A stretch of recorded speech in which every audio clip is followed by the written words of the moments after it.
नमस्कार, मैं ऋषि शर्मा अपने YouTube channel online study with Rishi Sharma में आपका हार्दिक अभिनंदन करता हूं।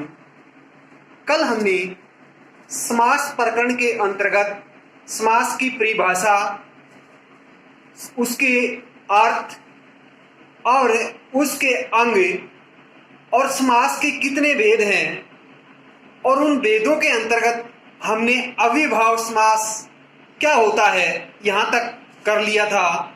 अब हम समास के दूसरे भेद तत्पुरुष समास को करेंगे। तो तत्पुरुष समास कौन सा है? तत्पुरुष समास। तो तत्पुरुष समास की परिभाषा क्या है वह जानेंगे हम।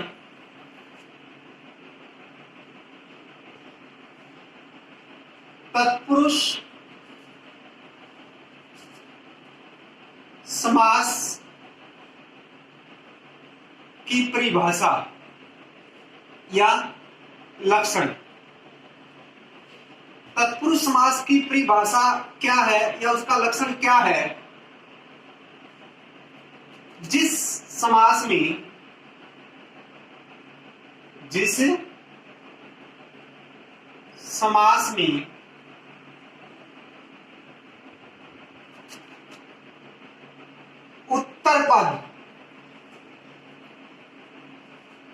उत्तर पद प्रधान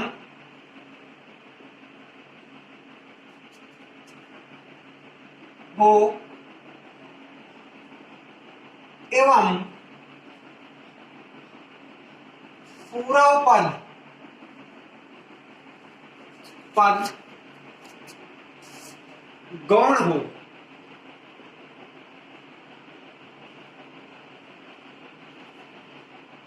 तथा समासपद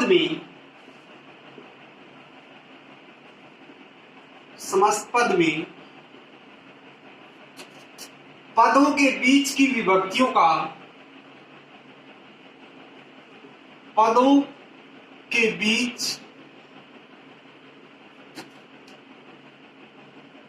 की विभक्तियों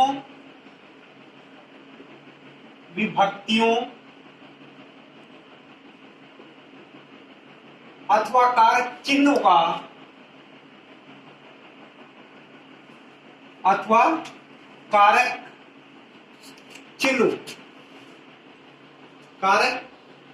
का लोप हो,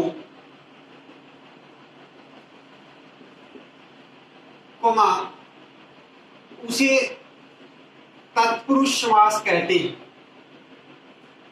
तत्पुरुष समास कहते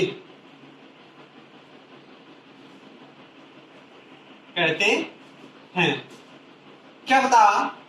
जिस समास में उत्तर पद का मतलब दूसरा पद प्रधान हो तथा पूर्व पद का मतलब पहला पद गौण हो तथा समासपद में पदों के बीच की विभक्तियों यानी पूर्व पद और उत्तर पद, इन दोनों पदों के बीच की विभक्तियों अथवा कारक चिन्हों का लोप हो, उसे क्या कहते हैं? तत्पुरुष समास कहते हैं। जैसे, या फिर हम एक और परिभाषा देखते हैं। एक अन्य परिभाषा है या अथवा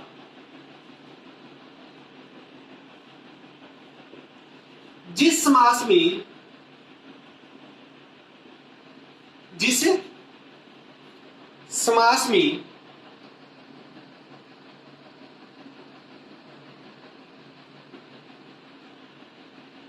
पूर्व पद का मतलब पहला पद। जिस समास में पूर्व पद का मतलब पहला पद विशेषण हो तथा उत्तर पद,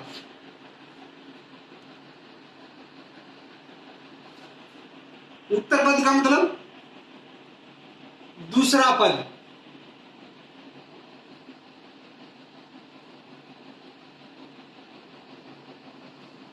विशेष्य, दूसरा पद क्या हो? विशेष्य।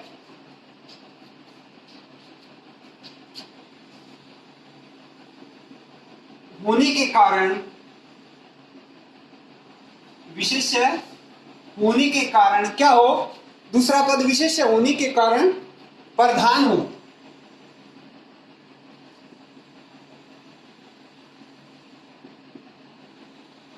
कोमा उसे तत्पुरुष समास, तत्पुरुष समास कहते हैं।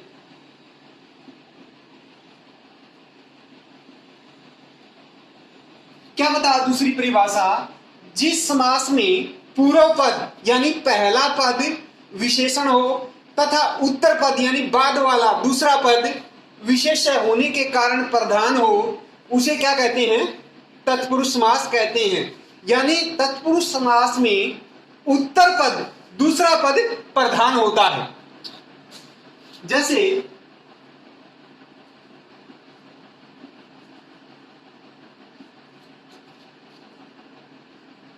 ग्राम को गत, गत क्या हुआ? गया हुआ। गत क्या होता है? गया हुआ। यानी क्या बन गया? ग्राम गत। क्या बन गया? ग्राम गत। अब इसमें क्या है? ये पूर्व पद और ये उत्तर पद। क्या है इसमें? ये पूर्व पद है और ये उत्तर पद। या फिर जैसे राजा का पुरुष, राजा का पुरुष क्या बना? राज पुरुष, राज पुरुष। तो इसमें ये क्या है और ये क्या है? ये पूर्व पद है। क्या है? पूर्व पद। और ये क्या है? उत्तर पद। क्या है? उत्तर पद। किसकी प्रधानता है? पुरुष यानी उत्तर पद की। इसलिए इसमें क्या है? तत्पुरुष समास है। फिर हम कहते हैं कि क्या प्रधान और गौण, प्रधान क्या होता है? इसके लिए हम एक उदाहरण लेते हैं। जैसे परिवार को ले लें कि परिवार के अंदर पहले तो संयुक्त परिवार होते थे, लेकिन आज एकल परिवार है। तो पहले भी क्या होता था कि एक परिवार के अंदर संचालन करने वाला होता, पूरे परिवार को चलाने वाला होता है, जिसके जरिए परिवार पूरा काम करता है। वो उनको दिशा निर्देश देता है। तो जो दिशा निर्देश देता है या पूरे परिवार को चलाने वाला होता है, संचालन करता पूरे परिवार का, वो क्या होता है? मुख्य या प्रधान। और जो अन्य सदस्य होते हैं परिवार के अंदर, वो क्या होते हैं? गौण होते हैं। इस प्रकार हमने प्रधान और गौण के बारे में जाना। अब क्या होता है कि एक विशेष्य आया है कि विशेष्य और विशेषण, इनमें आया है कि विशेष्य क्या होता है और विशेषण क्या होता है। पहले तो हमें विशेषण का पता होना चाहिए। जो शब्द संज्ञा या सर्वनाम की विशेषता बताते हैं उनको क्या कहते हैं? हम विशेषण कहते हैं। संज्ञा या सर्वनाम की जो विशेषता बताते हैं वो क्या कहलाते हैं? विशेषण कहते हैं उनको।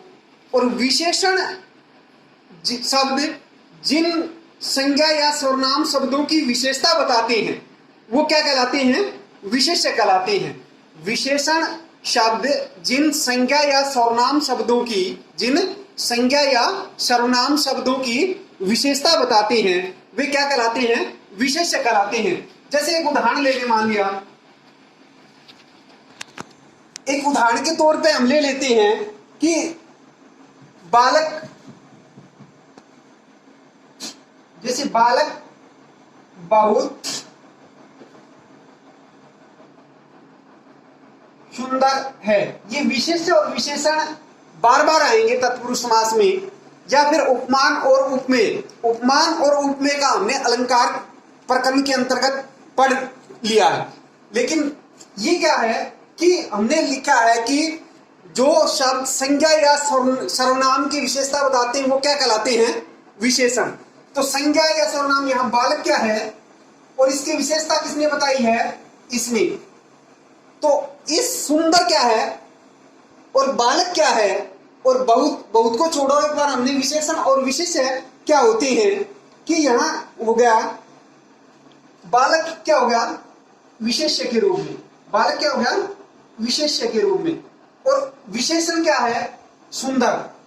विशेषण क्या है? सुंदर। इस सुंदर में इसकी हमने परिभाषा की थी कि विशेषण शब्द जिन संज्ञा या सर्वनाम शब्दों की विशेषता बताते हैं वो क्या कहलाते हैं? विशेष्य कहलाते हैं। तो इस सुंदर ने, विशेषण ने किसकी विशेषता बताई? बालक की। तो ये क्या हो गया? बालक विशेष्य हो गया और सुंदर क्या है? विशेषण है। या फिर आम बहुत मीठा है। आम बहुत मीठा है। ये वाक्य ले लिया हमने केवल ये जानने के लिए कि विशेष्य और विशेषण के लिए। मान लिया ये मीठा है और ये आम है, तो मीठा क्या है? मीठा है विशेषण। मीठा क्या है? विशेषण। और इस विशेषण ने विशेषता किसकी बताई है? आम की। आम क्या हुआ यहां? विशेष्य। आम क्या है? हुआ यहां विशेष्य। इस प्रकार विशेषण और विशेषण के बारे में हमें पता लग गया होगा। इस प्रकार विशेषण और विशेष्य में हमें अंतर पता होना चाहिए। तो हमने परिभाषा क्या लिखी थी? जिस समास में पूर्व पद यानी पहला पद विशेषण या होने के कारण गुण आएगा, विशेषण होने के कारण गुण हो, तथा उत्तर पद यानी दूसरा पद विशेष्य होने के कारण प्रधान हो, उसे क्या कहते हैं? तत्पुरुष समास कहते हैं। जैसे इन उदाहरणों द्वारा जान लिया। कारक की दृष्टि से,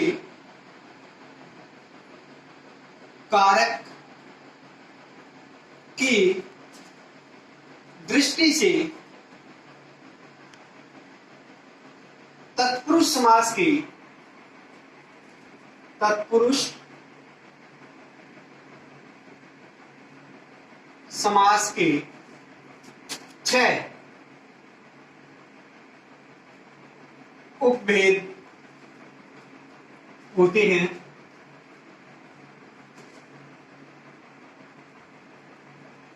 कारक की दृष्टि से तत्पुरुष समास के कितने उपभेद हैं? 6 उपभेद होते हैं। एक तो तत्पुरुष समास में दो कारकों,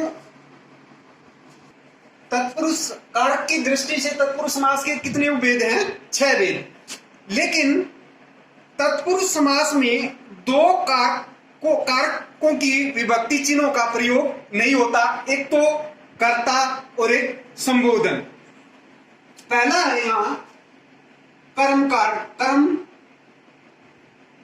तत्पुरुष, कर्म तत्पुरुष। दूसरा है करण तत्पुरुष। तीसरा है संप्रदान। तीसरा कौन सा है? संप्रदान तत्पुरुष। चौथा है अपादान तत्पुरुष। चौथा कौन सा है? अपादान तत्पुरुष।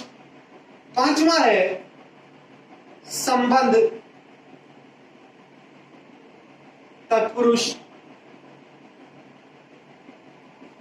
पांचवा कौन सा है? संबंध तत्पुरुष। छठा है अधिकरण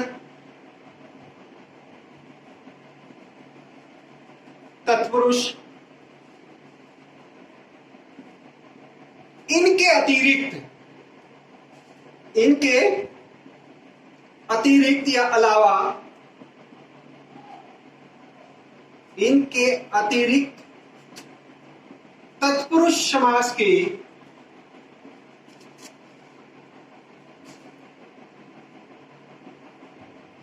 के निम्नलिखित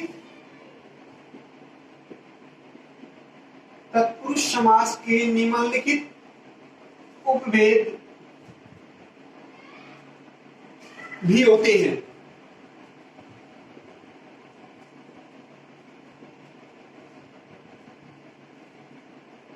किनके, इन ऊपर वालों की जो कारक की दृष्टि से हैं, इनके अतिरिक्त तत्पुरुष समास के निम्नलिखित उपभेद भी होते हैं, जिसमें है, मान लिया पहला,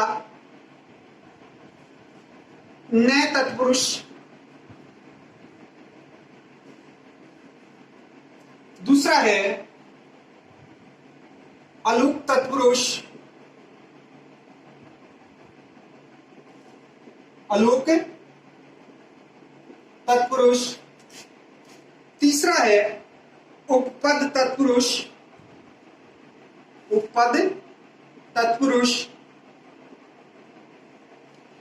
चौथा है कर्मधारय तत्पुरुष, कर्मधारय तत्पुरुष, पांचवा है द्विगु तत्पुरुष, द्विगु तत्पुरुष। इस प्रकार ये कर्मधारय तत्पुरुष और द्विगु तत्पुरुष, इनको कई व्याकरणों में मुख्य समासों के अंतर्गत भी गिना जाता है। पांचवा कर्मधारय और छठा द्विगु ऐसे भी गिना जाता है। ये कर्मधारय तत्पुरुष और द्विगु तत्पुरुष तत्पुरुष समास के मुख्य उपभेद हैं, मोस्ट इंपोर्टेंट। अब सर्वप्रथम हम पहला लेते हैं कर्म तत्पुरुष, कर्म तत्पुरुष समास, कर्म तत्पुरुष समास। तो कर्म तत्पुरुष क्या होता है, जैसे कारक की दृष्टि से है ये, तो इसमें क्या होता है, जिसमें या तो ये कहें कि जिस समास में, या फिर हम लिख देंगे जिसमें कर्म, जिसमें कर्म कारक की, कर्म कारक की विभक्ति, कौन सी कर्म कारक की विभक्ति को का लोप हो, कर्म कारक की विभक्ति का लोप हो, क्या हो, जिसमें कर्म कारक की विभक्ति, कर्म कारक की विभक्ति क्या होती है, को होता कर्म कारक का विभक्ति चिन्ह, जिसको परसर्ग भी कहते हैं हिंदी में, इसका लोप हो, ये अदृश्य होगी, समस्त पद के अंदर क्या हो जाएगी, इसका लोप हो जाएगा। जैसे उदाहरण लेते हैं,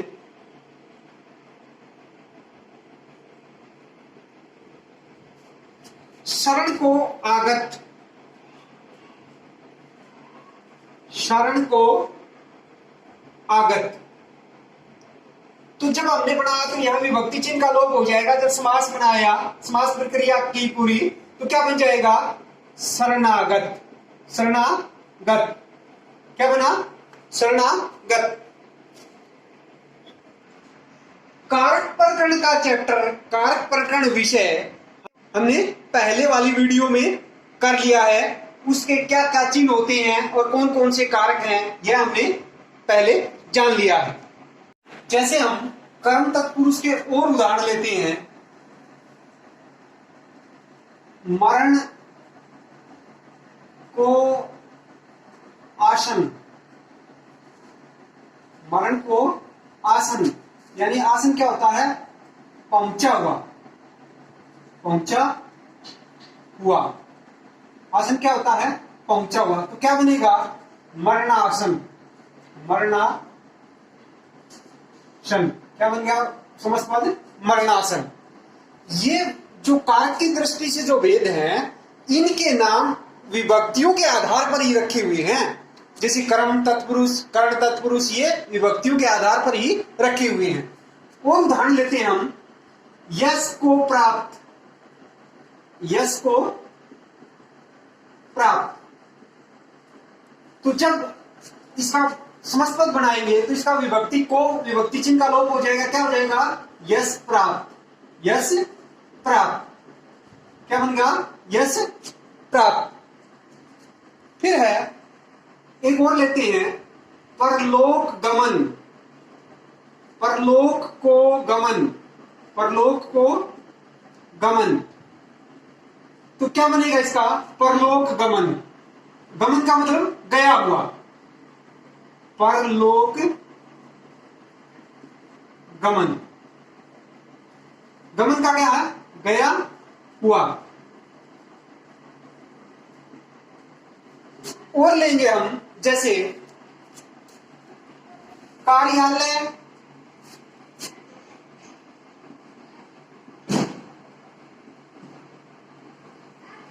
को आगत। आगत का मतलब आया हुआ,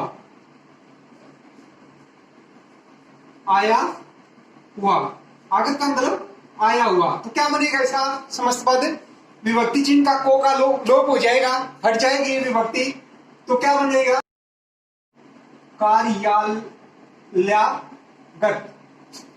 कार्यालयगत। तो इस प्रकार और उदाहरण लेते हैं हम,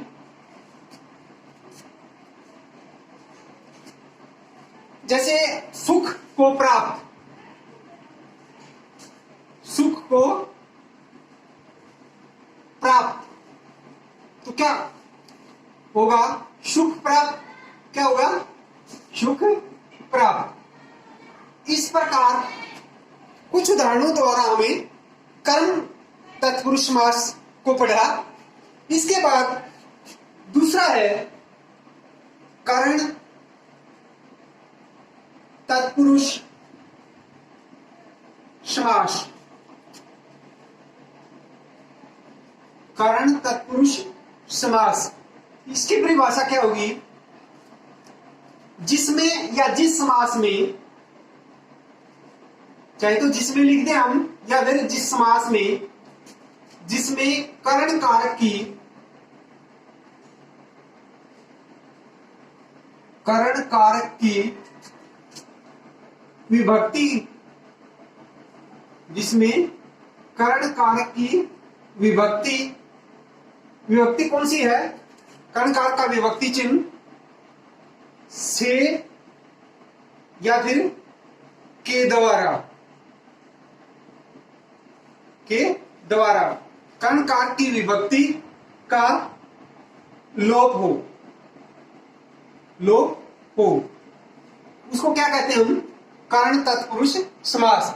जिसमें या जिस समास में कर्ण कारक की विभक्ति का लोप हो, यानी विभक्ति चिन्ह का लोप हो। इसका विभक्ति चिन्ह क्या है? से या के द्वारा। जैसे उदाहरण लेते हैं हम, उदाहरणों के द्वारा समझ में आएगा। जैसे हमने पहला एक उदाहरण लिया रेखांकित, जैसे रेखा के द्वारा अंकित। क्या लिया? रेखा के द्वारा अंकित। तो इसमें क्या हो जाता है कि जब इसमें कर्ण कारक की विभक्ति का लोप हो जाता है तो समस्त पद बनाते समय, समासिक शब्द बनाते समय इसकी विभक्ति का लोप होने के बाद क्या बना? रेखांकित। क्या बना? रेखांकित। फिर लिया हमने, मान लिया हाथ के द्वारा लिखित, हाथ के द्वारा लिखित, हाथ के द्वारा लिखित। तो इसका क्या होगा? क्या लिखा हुआ है कि विभक्ति चिन्ह का लोप करने के बाद कौन सी विभक्ति चिन्ह कर्ण की क्या है? के द्वारा। तो क्या बन जाएगा समस्त पद? हस्तलिखित। क्या बन गया? हस्तलिखित। समस्त पद क्या बना? हस्तलिखित। अब और उदाहरण लेते हैं, जैसे तुलसी करित, तुलसी करित। या यहां हम क्या लिखेंगे? तुलसी के द्वारा, क्या लिखेंगे हम? तुलसी के द्वारा, तुलसी के द्वारा कृत। ये क्या है? इसका विग्रह है और ये क्या है? समस्त पद है। इधर विग्रह पद है और इधर समस्त पद। तो क्या बन जाएगा अब इसका समस्त पद? तुलसी करित। इसी प्रकार तुलसी करित। और शूर करित ले तो हम शूर द्वारा या शूर के द्वारा, यानी सूरदास जी के द्वारा कृत, तो सूर कृत बन जाएगा। और दूसरा ले हम प्रेम, जैसे इससे अगला लेते हैं हम प्रेम से आतुर। आतुर क्या होता है? व्याकुल। तो इसका क्या हो जाएगा? प्रेमातुर। समस्त पद क्या बन जाएगा? प्रेमातुर, यानी प्रेम से में आतुर, प्रेम से आतुर। फिर लेते हैं हम जैसे बाढ़ से पीड़ित। बाढ़ से पीड़ित, पीड़ित क्या होता है? दुखी। और आतुर क्या होता है? व्याकुल। पीड़ित क्या होगा? दुखी। और आतुर क्या होता है? जैसे व्याकुल। व्याकुल भी क्या होता है? दुखी ही होता है। तो इसका विभक्ति चिन्ह हटा देंगे, से है या के द्वारा है, तो क्या बन जाएगा? बाढ़ पीड़ित। क्या बन जाएगा? बाढ़ पीड़ित, यानी बाढ़ से दुखी या बाढ़ पीड़ित। उसके बाद लेंगे हम जैसे मन गढ़ंत। मन गढ़ंत, मन यहां विग्रह करेंगे हम, मन के द्वारा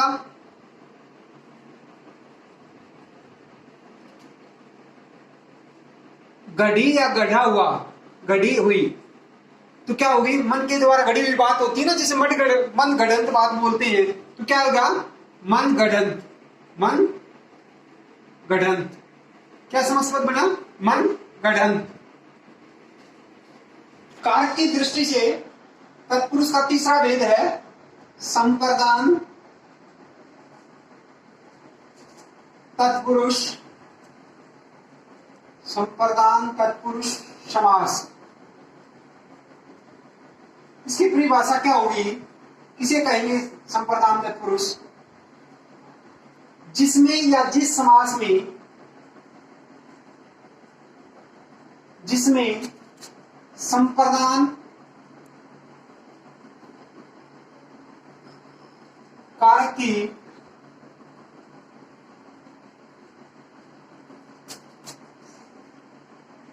विभक्ति, जिसमें संप्रदान कारक की विभक्ति, संप्रदान कारक की विभक्ति चिन्ह क्या होता है? के लिए। संप्रदान कारक की विभक्ति के लिए विभक्ति का लोप हो या विभक्ति हटा दी जाए, वहां क्या होता है? संप्रदान तत्पुरुष होता है। जैसे उदाहरण लेंगे हम, संप्रदान तत्पुरुष कहां होता है? जिसमें संप्रदान कारक की विभक्ति, विभक्ति क्या है? के लिए का लोप हो। जैसे हमने लिया रसोई के लिए घर, तो क्या बन गया? पूरा क्या बना? समस्त पद क्या बना? विग्रह पद हो गया रसोई के लिए घर। तो समस्त पद क्या बनेगा? जब इसकी विभक्ति चिन्ह का लोप हो जाएगा तो समस्त पद क्या बनेगा? रसोई घर, रसोई घर। फिर हमने लिया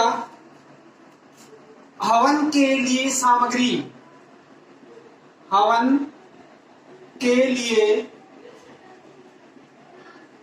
सामग्री। क्या लिया हमने? हवन के लिए सामग्री। जब इसका विभक्ति चिन्ह का विग्रह के अंदर विभक्ति चिन्ह का लोप कर देंगे तो समस्त पद क्या बनेगा? हवन सामग्री। क्या बनेगा? हवन सामग्री।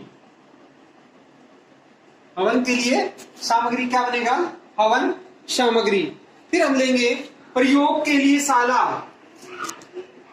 प्रयोग के लिए शाला। तो प्रयोग के लिए जहां प्रयोग किया जाता है, जैसे वैज्ञानिक करते हैं, तो क्या बन जाएगा? समस्त पद क्या बनेगा? प्रयोगशाला। जब विभक्ति चिन्ह हटा दिए जाएंगे तब लोप कर दिया जाएगा तब इनका, तो क्या बन जाएगा? प्रयोगशाला। उसके बाद लिखेंगे जैसे माल के लिए, माल के लिए गोदाम। जैसे गोदाम के अंदर क्या रखते हैं? माल रखा जाता है, अनेक प्रकार की वस्तुएं रखी हुई जहां उसको क्या बोलेंगे, माल गोदाम। तो इसका विभक्ति चिन्ह जब हटा दिया जाएगा तो समास पद क्या बनेगा, माल गोदाम, माल गोदाम। इसके बाद हम लेते हैं जैसे आवेदन के लिए पत्र, आवेदन के लिए पत्र, तो क्या बनेगा जब इनका विभक्ति चिन्ह हटा दिया जाएगा, आवेदन पत्र, आवेदन पत्र क्या बनेगा, आवेदन पत्र। फिर लेते हैं हम परीक्षा के लिए आल्य, परीक्षा के लिए आल्य, तो क्या बनेगा, विभक्ति चिन्ह हटाने के बाद संप्रदान की जो विभक्ति चिन्ह उनको हटाने के बाद समास पद क्या बनेगा, परीक्षालय, परीक्षालय क्या बनेगा, अनाथों, अनाथों के लिए आलय, क्या बन जाएगा इनका विभक्ति चिन्ह हटाने के बाद समास पद, अनाथालय, अनाथ जिसका कोई नाथ न हो, स्वामी न हो, अनाथालय क्या बोलेंगे हम, समास पद क्या बनेगा, अनाथालय। इस प्रकार कुछ उदाहरणों के द्वारा हमने संप्रदान तत्पुरुष को किया। जैसे गुरु के लिए, गुरु के लिए दक्षिणा, गुरु के लिए दक्षिणा, तो क्या बनेगा समास पद, गुरु दक्षिणा, गुरु दक्षिणा। यहां हम आल्य की जगह हम लिख सकते हैं भवन, जैसे क्या लिख सकते हैं, परीक्षा के लिए भवन, तो परीक्षा भवन क्या जाएगा, परीक्षा भवन। कारक की दृष्टि से तत्पुरुष का चौथा भेद क्या है, अपादान, अपादान तत्पुरुष, अपादान तत्पुरुष समास। इसकी परिभाषा क्या होगी, जिस समास में या जिसमें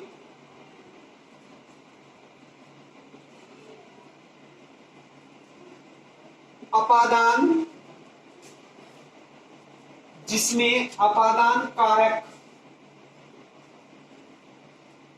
की विभक्ति अपादान कारक की विभक्ति चिन्ह कौन से इसके अपादान कारक के, से किस स्थिति में, से जुदा होने की स्थिति में, जुदा या अलगाव की स्थिति में,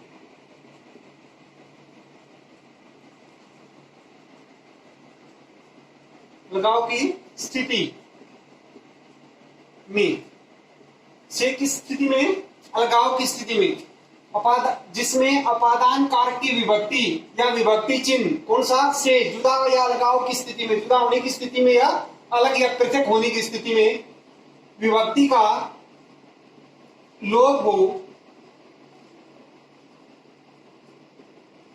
वहां क्या होता है, अपादान तत्पुरुष समास होता है। जैसे हम उदाहरण लेंगे,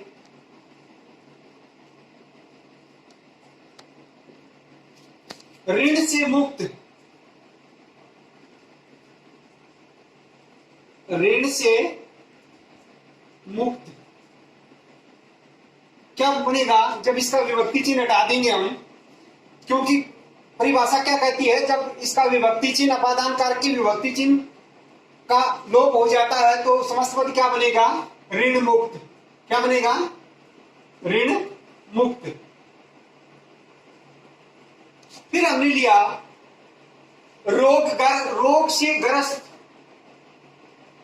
रोग से मुक्त ले लें, रोग से मुक्त क्या बना समस्त पद रोग मुक्त। क्या बना रोग मुक्त। उसके बाद मान लिया हमने ले लिया चरित्र से हीन।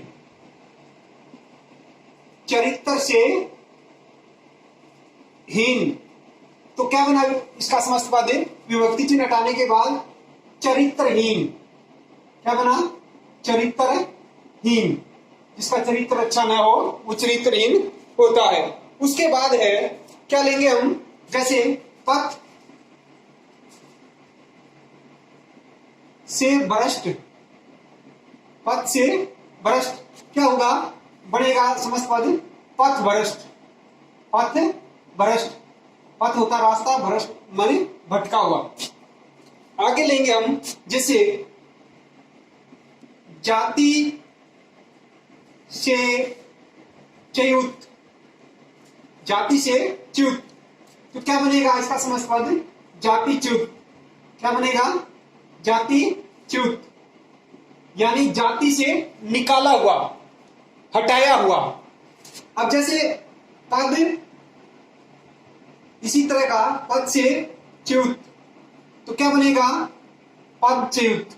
क्या बनेगा पद च्युत पद से हटाया हुआ या निकाला हुआ। आगे जैसे हम लिखते हैं संस्कारहीन। संस्कार से हीन तो क्या बनेगा संस्कारहीन। क्या समस्त पद बनेगा संस्कारहीन जिसके अंदर जो अच्छे संस्कार होते हैं वो ना हो वो संस्कारहीन होता है। तो एक जैसे पाप से मुक्त एक और ले लेते हैं हम पाप से मुक्त क्या बनेगा पाप मुक्त। क्या बनेगा समस्त पद पाप मुक्त। इस प्रकार हमने कुछ उदाहरणों द्वारा अपादान तत्पुरुष समास को किया। पांचवा भेद है कारक की दृष्टि से तत्पुरुष का संबंध। क्या है संबंध तत्पुरुष। संबंध तत्पुरुष समास कौन सा है संबंध तत्पुरुष समास। संबंध तत्पुरुष समास को परिभाषित कैसे करेंगे हम जिसमें या जिस समास में जिसमें या फिर जिस समास में संबंध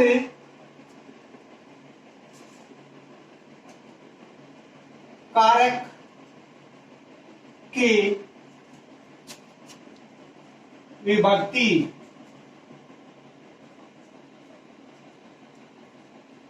का यानी संबंध कारक की विभक्ति कौन सी होंगी संबंध की विभक्ति का के की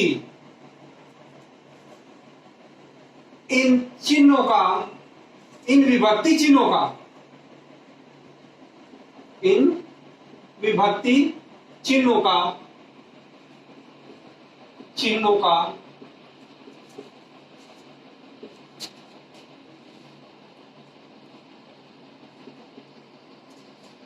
लोप हो। क्या हो लोप हो यानी ये हटा दिए जाए तो वहां कौन सा होगा संबंध तत्पुरुष समास जिसमें संबंध कारक की विभक्ति कौन सी विभक्ति चिन्ह संबंध कारक के लिए कौन से प्रयोग होते हैं का के की इन चिन्हों का विभक्ति चिन्हों का लोप हो वहां कौन सा होता है संबंध तत्पुरुष। जैसे उदाहरण देखते हैं हम जैसे राजा का कुमार तो क्या होगा इनका विभक्ति इसका विभक्ति चिन्ह क्या है का इसको हटा दिया जाए तो समस्त पद क्या बनेगा राजकुमार। राजकुमार क्या बन गया राजकुमार। अब जैसे राजा की सभा तो क्या बनेगा इसका विभक्ति चिन्ह की हटा दिया जाए तो समस्त पद क्या बनेगा राजसभा। क्या बनेगा राजसभा। जैसे सिर का दर्द सिर का दर्द। तो इसका विभक्ति चिन्ह हटाने के बाद समास क्या बनेगा? सिर दर्द। क्या बनेगा? सिर दर्द। यदि यहाँ और विभक्ति चिन्ह का प्रयोग हो जाता है सिर में दर्द, तो वो अधिकरण में चला जाता है, लेकिन यहाँ सिर का दर्द इसका विग्रह ऐसे किया तो यहाँ क्या आएगा? संबंध में आएगा। इसके बाद है अगला उदाहरण देखते हैं, जैसे समय की सारणी। तो क्या इसका विभक्ति चिन्ह हटाने के बाद क्या बनेगा? समय सारणी। समय सारणी टाइम टेबल होता है। उसके बाद जैसे किताबों में आता है विषय की सूची। विषय क्या आएगा? विषय। विषय की सूची या विषय, तो इसको क्या लिखेंगे हम? विभक्ति चिन्ह हटाने के बाद समास क्या बनेगा? विषय सूची। क्या बनेगा? विषय सूची। तो और लेते हैं हम इसके अलावा, जैसे जीवन का साथी। एक और लेते हैं, जीवन का साथी। तो इसके विभक्ति चिन्ह हटाने के बाद क्या बन जाएगा? जीवन साथी। जीवन साथी। क्या बन गया? जीवन साथी। इसका क्या बना? जीवन साथी। या फिर हम कह दें कि राजा का पुत्र। राजा का पुत्र, तो क्या बन जाएगा? इसको हटाने के बाद समास पद राजपुत्र। क्या बना? राजपुत्र। क्या बन जाएगा? राजपुत्र। इसके बाद जैसे घोड़ों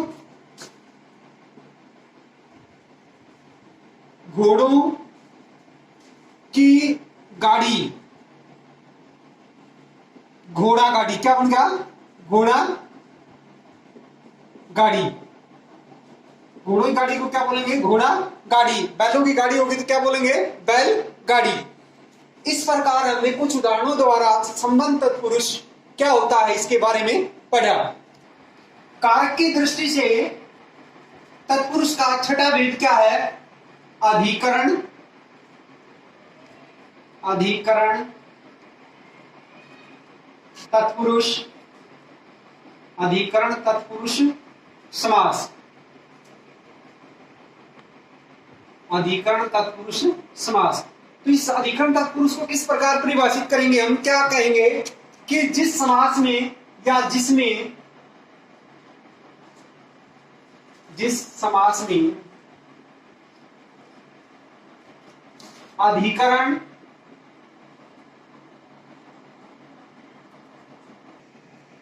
जिस समास यहां में आएगा, जिस समास में अधिकरण कारक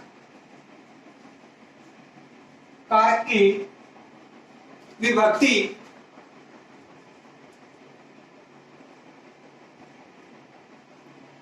अधिकरण कारक की विभक्ति चिन्ह कौन से हैं? में और पर। कारक की विभक्ति का लोप हो। कारक की विभक्ति का लोप हो। जिस समास में अधिकरण कारक की विभक्ति का लोप कर दिया जाए वहां क्या होगा? अधिकरण तत्पुरुष समास होगा। जैसे उदाहरण लेते हैं हम, कुछ उदाहरणों द्वारा देखेंगे हम इसका। जैसे नीति में निपुण। नीति में निपुण क्या बनेगा इसका? नीति निपुण। जब इसकी विभक्ति चिन्ह का लोप कर दिया जाएगा, हटा दिया जाएगा, तो समास पद क्या बना? नीति निपुण। नीति निपुण। फिर धर्म में वीर। धर्म में वीर। तो इसकी विभक्ति चिन्ह का जब हटा दिया जाएगा, लोप कर दिया जाएगा, समास पद क्या बनेगा? धर्मवीर। क्या बनेगा? धर्मवीर। व्यवहार में कुशल। व्यवहार में कुशल। तो व्यवहार में कुशल, इसका विभक्ति चिन्ह का लोप कर दिया जाए में का, तो क्या आ जाएगा? व्यवहार कुशल, व्यवहार कुशल। क्या बन गया समास पद? व्यवहार कुशल।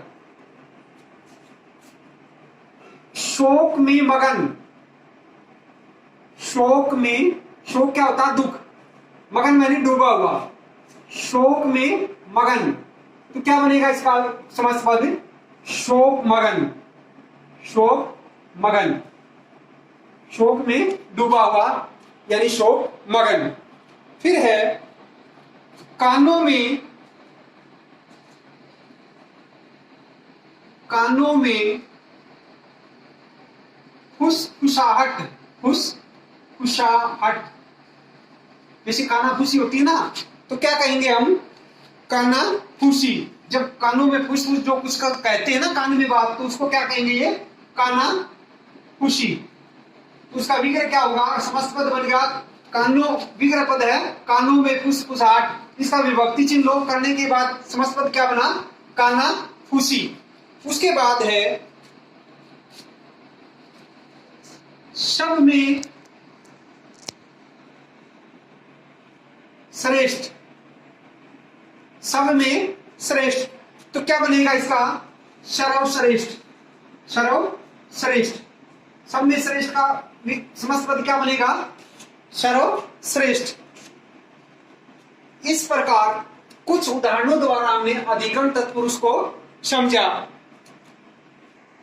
इस प्रकार हमने कारक की दृष्टि से तत्पुरुष समास के 6 भेद, उनकी परिभाषा उदाहरण से किए। इस प्रकार कारक की दृष्टि से तत्पुरुष के भेद करने के बाद, उपभेद करने के बाद जो अन्य उपभेद हैं तत्पुरुष समास के, उनमें आता है पहला नए तत्पुरुष समास। कौन सा आता है? नए तत्पुरुष समास, नए तत्पुरुष समास।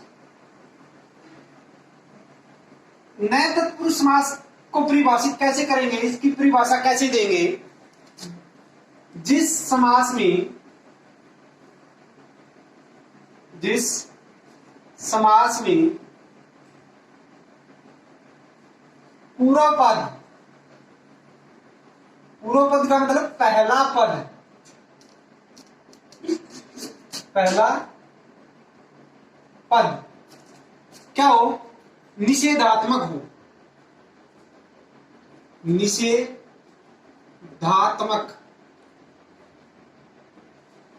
क्या हो? निषेधात्मक हो, अथवा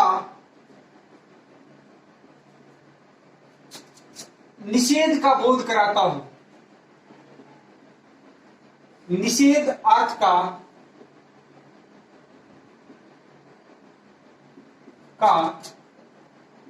बोध कराता हो, कोमा उसे नए तत्पुरुष समास कहते हैं। उसे नए तत्पुरुष समास कहते हैं। अथवा एक अन्य परिभाषा लेते हैं हम इसकी, अन्य परिभाषा एक और देखते हैं हम।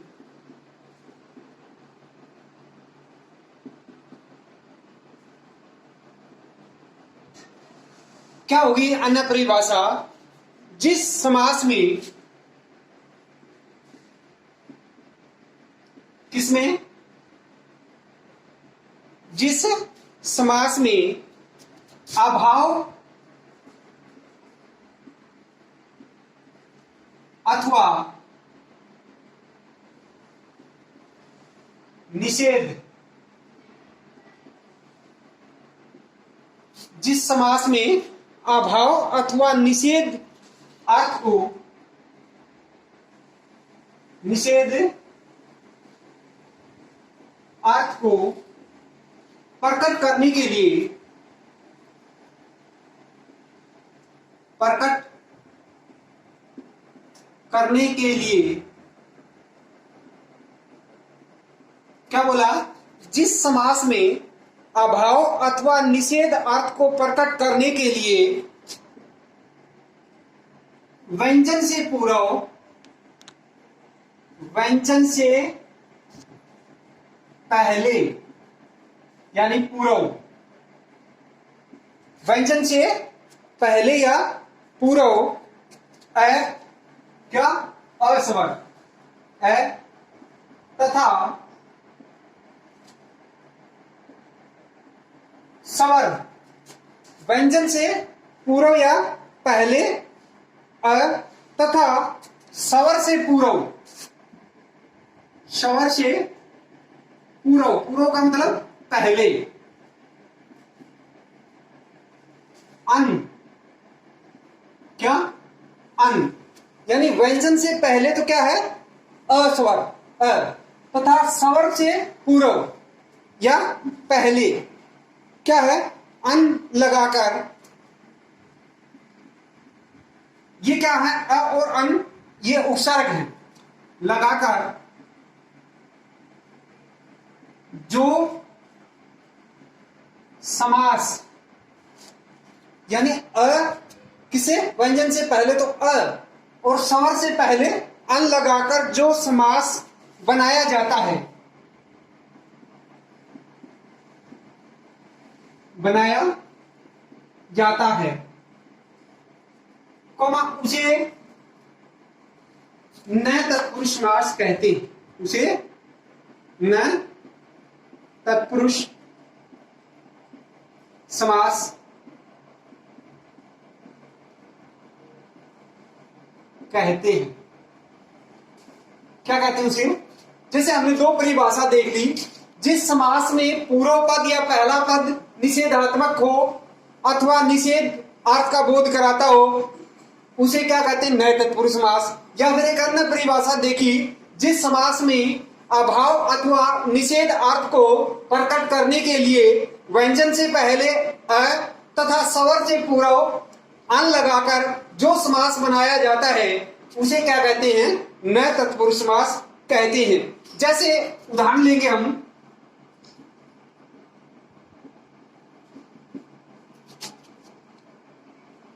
न्याय, तो क्या बनेगा? इसका समस्त क्या बनेगा? अन्याय। क्या बना है? न न्याय, इसका समस्त क्या बना? अन्याय। जैसा कि ऊपर बताया था परिभाषा में कि व्यंजन से पहले अस्वर लगाकर क्या बना दिया? इसका समस्त बनाया। अब हम कुछ और उदाहरण लेते हैं, जैसे न धर्म। कई बार स्वर से पहले भी ए लगाना पड़ जाता है, तो क्या हुआ यहां? अधर्म। न धर्म का क्या बना? अधर्म।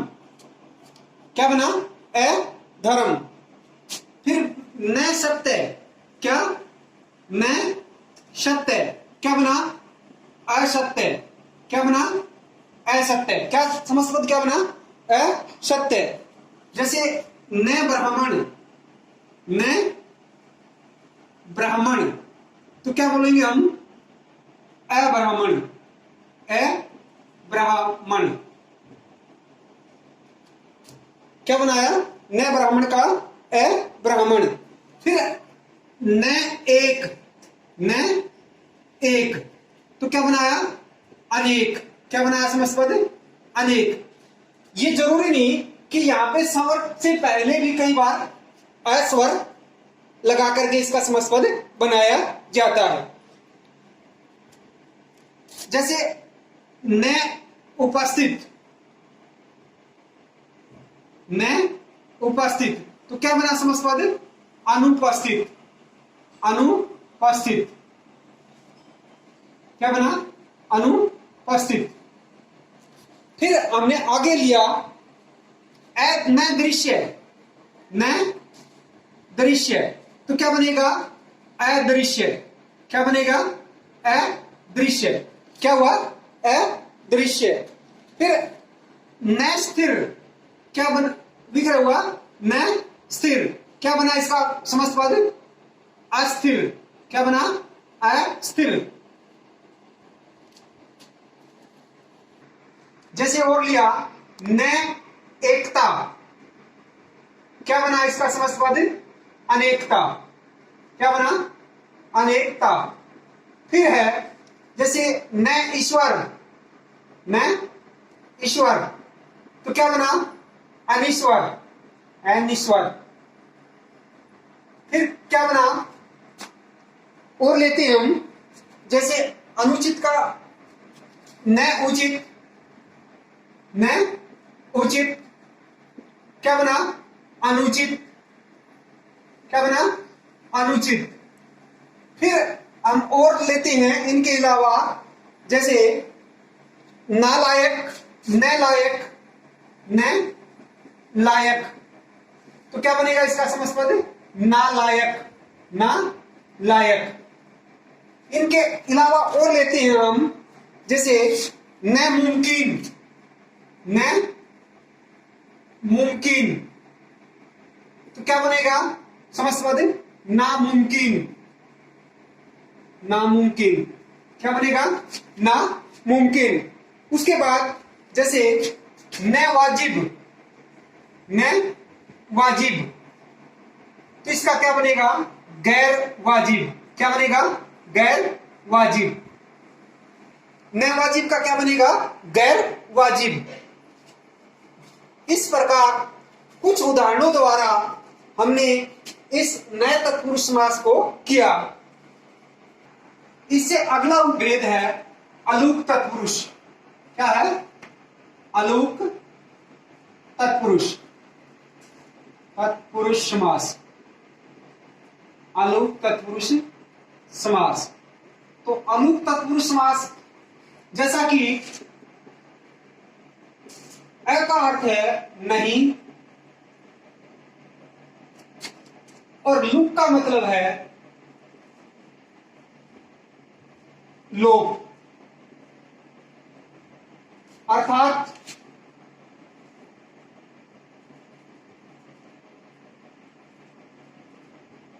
लोप न होना। अ का क्या अर्थ है? नहीं, और लुक का लोप, अर्थात लोप न होना। अर्थात लोप न होने का मतलब है विभक्ति का लोप न होना, विभक्ति का लोप न होना। अब परिभाषा इसकी,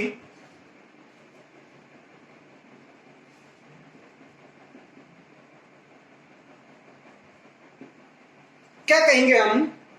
जिस समास में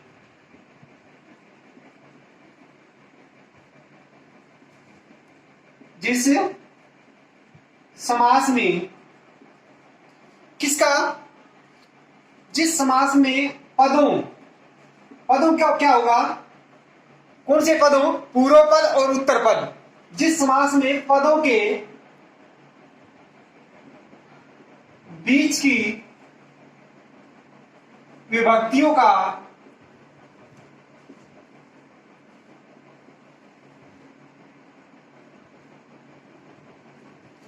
जिस समास में पदों के का मतलब पूर्व पद और उत्तर पद, इन दोनों पदों के बीच की विभक्तियों का लोप न हो, विभक्तियों का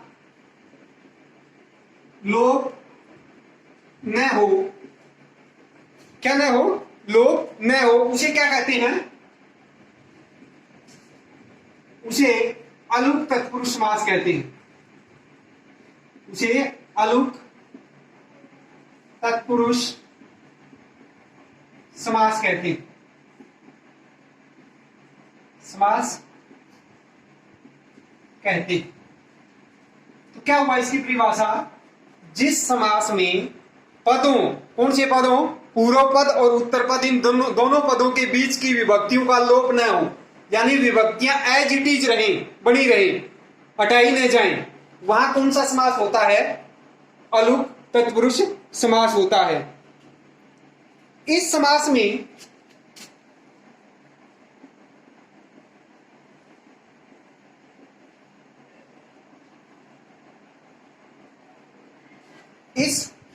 में विग्रह पद,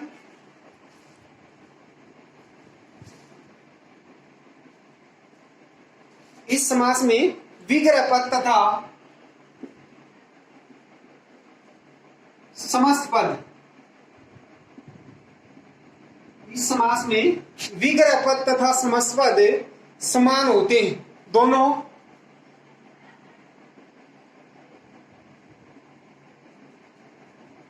एक समान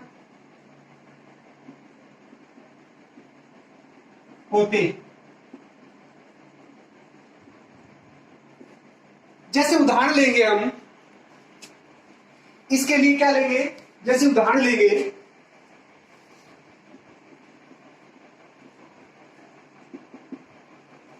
यहां आकाश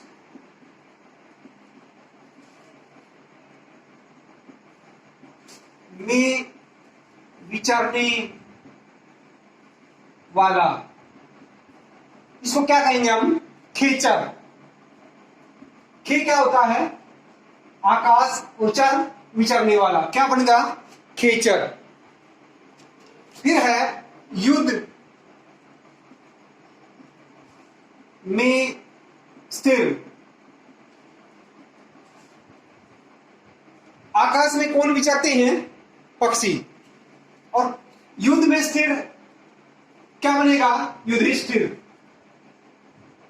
युधिष्ठिर, युधिष्ठिर कौन था, पांडवों का ज्येष्ठ, ज्येष्ठ था पांडवों में, उसको क्या कहेंगे हम, युधिष्ठिर। फिर है वाच यानी वाणी का पति।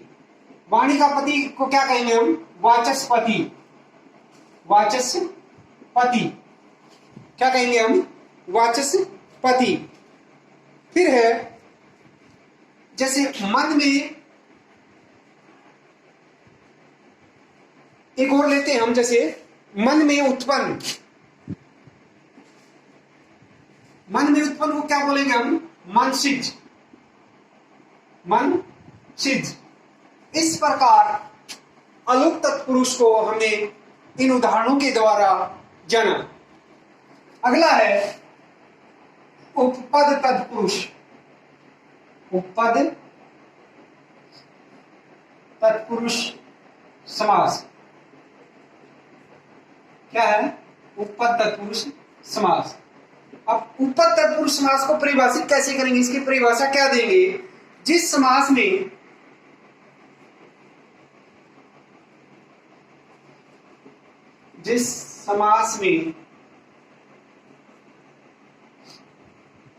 पूर्व पद यानी पहला पद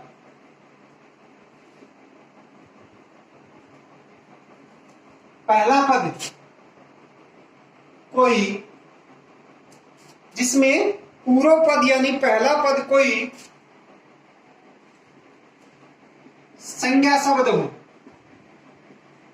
कोई संज्ञा शब्द हो, तथा उत्तर पद यानी दूसरा पद,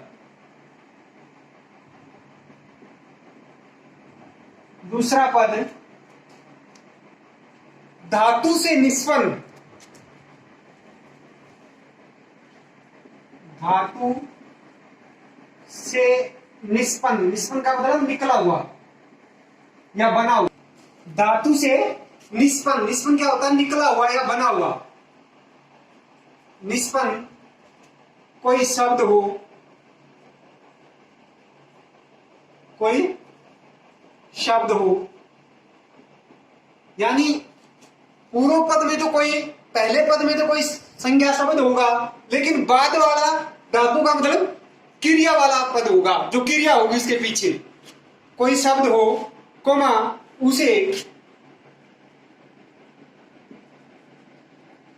उपपद तत्पुरुष समास कहते हैं। उपपद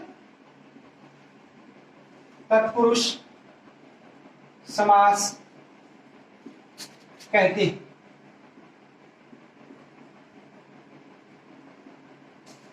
क्या कहा इसने, जिस समास में पूर्व पद यानी पहला पद कोई संज्ञा शब्द होगा और उत्तर पद यानी बाद का वाला शब्द धातु से निष्पन्न यानी धातु से बना हुआ यानी क्रिया होगी, उसे कोई शब्द होगा क्रिया का, उसे क्या कहेंगे, उपपद तत्पुरुष कहते हैं।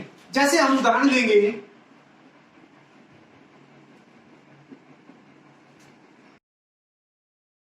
स्वर्ण का काम करने वाला, तो क्या कहेंगे हम? स्वर्णकार। स्वर्णकार। पीछे क्या है? क्रिया है। पीछे क्या है? क्रिया। धातु से निष्पन्न कोई शब्द, कार। जैसे कुंभ, कुंभ यानी घड़े, बनाने वाला, यानी क्या कहेंगे हम इसको? क्या बनेगा समझ? कुंभकार। कुंभकार। यहां भी पीछे क्या है? कार, एक धातु से निष्पन्न या धातु से बना हुआ कोई शब्द। फिर कहेंगे हम चित्र। क्या कहेंगे हम? चित्र बनाने वाला। क्या वो बनेगा समझ? चित्रकार। पीछे क्या है? धातु से बना हुआ शब्द चित्रकार। क्या बनेगा? चित्रकार। फिर लेंगे हम, जैसे दही में डूबा हुआ बड़ा,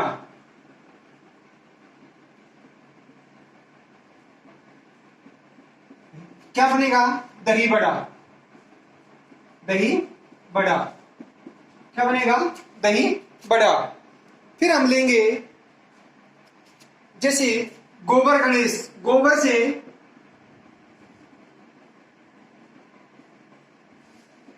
बना गणेश, बना हुआ गणेश।